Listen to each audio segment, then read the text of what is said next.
So, finding more resources for single moms. Okay, so this garage took care of my ignition switch because this thing wasn't starting and I got towed last week. Well, without being caught in the act, so to say, they didn't know if it was the ignition switch or if it was the starter. So, I let them know that it had broken down on me. So, they are having me in on this Friday to put in a new starter. The church is taking care of it. They're going to take care of this too for me. They took care of the ignition switch. So, what I'm doing is I'm finding even more resources for single moms because this has been the hardest one to find. And I work for a pro-life organization. I volunteer there. So I let them know that I had finally found a way for moms to get their vehicles fixed.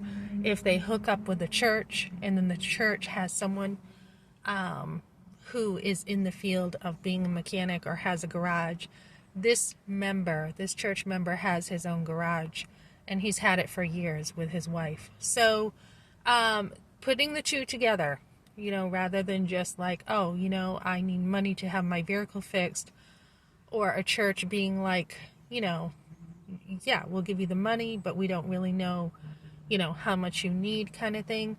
Or going to a garage that you really don't know, where this one, the church knows the garage very well.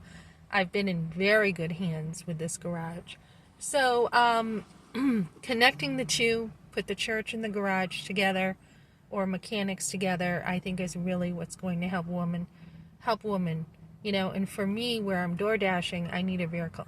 If I was just at my one job I have on the weekends right now, yeah, I probably could bus over there, but still, that's not enough income, just those 2 days. And I did yesterday hear back from someone else with more work, so we're going to get that going. So that's good news.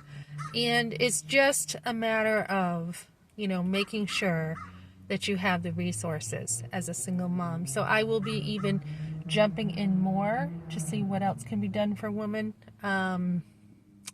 Took a class yesterday on homelessness. The housing authority had a class about that, just to know my options. That's just for me, not only to help the homeless, but for me to see, okay, what's out there. Obviously, there's Section 8 for mothers, but that's unrealistic, honestly. It's a 3 to 5 year wait, usually.